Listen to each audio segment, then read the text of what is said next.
Looks like Chad Harney was on the play. Island go for both players. Just another island for both of them on turn 2. Red mana online, turn 3 for Harney.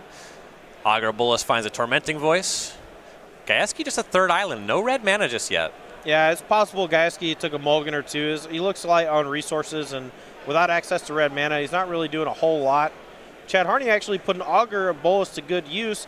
The attacking aspect of it allowing Chart a Course to just be a 2-mana divination. And Tormenting Voice discarding Island. Chips in again with the Augur. Gaieski at 18. And a Spell Pierce on an opt. Chad Harney also misses a land drop here, so Gaieski could be back in it. His life total's under a lot of duress, and Harney doesn't really have much pressure. Still only has that 1 red mana. Can't deploy something like Crackling Drake. Yeah, so both players tied at 1 red mana, though Gaieski's Electromancer ate a shock from Harney. Second Electromancer, we go back Harney's way. Fistful of spells. Just to point out just how good Goblin Electromancer is in the matchup, Harney chose to shock a Goblin Electromancer last turn instead of playing a God Eternal Kefnet. Yeah, I mean, just the mana production is so important. Right. Attack with Electromancer. It was blocked by the Augur. Shock will finish that off. Gaieski will pass. Some opt action for Harney. Now he'll deploy the Kefnet. Yeah, and here it's got a stout body. Doesn't die to Lava Coil. It's going to need double up on burn spells from Gaieski in order to take it down. Or potentially something like Beacon Bolt if he can play a few more instant sorceries. Gaieski looking for a big turn to catch up against that Kefnet. Started with an opt. Beacon Bolt, target your Kefnet. 4, or is it 3 other instant sorceries? It's only 3, and he's going to attack in with Electromancer, offering that trade, but a Kefnet reveal of a shock here. Pretty huge deal for Harney. And a Chart a Course. He is flush with resources. Gaieski is on his last legs already. And that Kefnet was saved from that follow-up shock by a Spell Pierce. Harney looking to be very much in the driver's seat here. Yeah, absolutely brutal. Arclight Phoenix go for Gaieski, and not a sign of strength. No. No hit from the Kefnet, but with a handful of cards. Looks like he has a Lava Coil to exile the Phoenix, and this is elementary at this point. Crackling Drake joins the party as well, and Gaieski just picks him up. Yeah, that was just a story of Harney coming out of the gates, able to sculpt his hand early. Gaieski just going island, island, island without really putting up much of a fight in the first few turns. Chad Harney got to resolve multiple copies of Chart a Course to draw 2 flat out. And that was what really sealed the deal. Gaieski just really light on resources on turn 5 or 6. So they're going to grab their sideboards. You can check those out using the Cardboard Live extension. They're fairly similar. There's some differences. Gaieski has 3 Augur of Bolus, 2 Shiv on Fire, 3 Legion Warboss, a Beacon Bolt, a Narset, 2 Negates, a Spell Pierce, 2 Lava Coil. Looks like a lot of the spells are very similar for Harney, though he does have a Saheeli. In this matchup in the mirror, what role are you trying to play? You're trying to be more controlling, go long into the game, or you're just trying to pedal to the floor Arclight Phoenix? How do you approach it? Honestly, it's really tough because no matter which angle you go for, your opponent can just go the opposite way and beat you. I would personally go for the control role.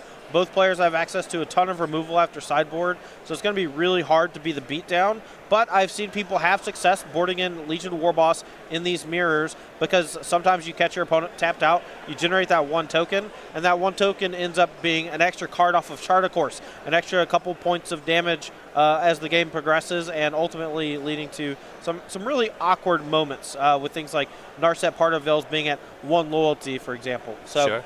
The Legion Warboss is not great because the card Shock is just almost certainly going to stay in the deck, but to deal with Goblin Electromancer. But at the same time, if left unchecked, it's going to be dope, just like Goblin Electromancer.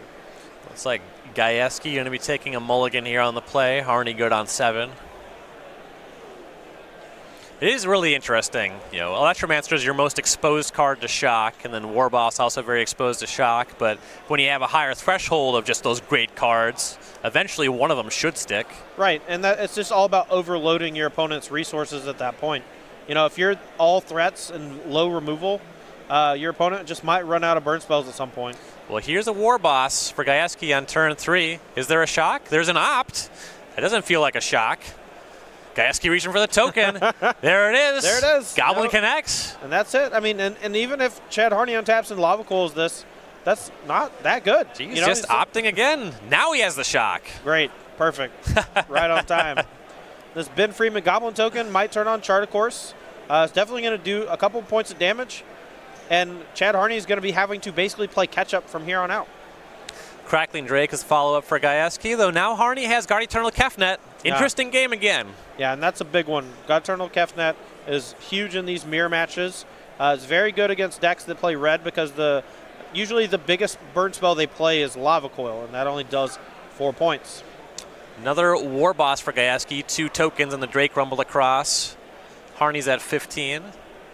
Finds Lava Coil with Kefnet, so he gets to use that on the War Boss, and it goes to his hand. Cast Arclight Phoenix and attacks for 7. Gaieski to 11. That Crackling Drake's quite small. I think just opt in the graveyard. Yeah, it's not really that threatening, which is why Harney actually chose to knock off the War Boss with that Lava Coil copy instead of the Crackling Drake, which is regularly gigantic. So.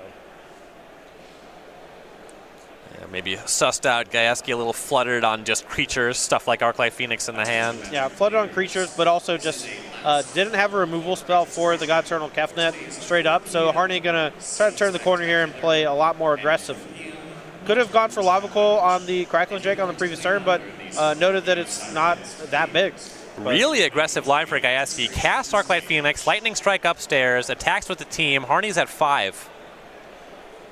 This is a pretty good turn for Harney, though. He gets to play Saheeli Sublime Artificer and a Lava Coil on one of these opposing creatures. Now, which creature he wants to hit, it's a completely different story. And the 1/1, though, does generate a blocker for those Goblin tokens.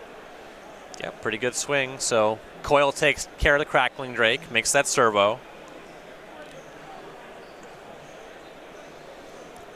Thinking about if he wants to make any attacks. Chooses not to. Go back to Gaieski. Yeah, at 5 life, I'm fine just not attacking. It's really dangerous to do so. Gaieski will use Tormenting Voice to discard the last card in his hand. It was an island. Looks like he drew Beacon Bolt, but I believe there's only 3 instant sorceries in their form. So he'll attack with everything, and looks like Harney's lining up blocks and everything. Now Lava Coil takes care of the Kefnet. That'll go 3rd for the top for Harney. Remember, even if you exile it, it does go into the deck. Harney will replace that with a Crackling Drake. Now he'll attack with his Phoenix. Gaieski to 8 with just a Goblin Electromancer. Opt gets negated. Chan Hardy 2-0, and he is at Phoenix Mirror.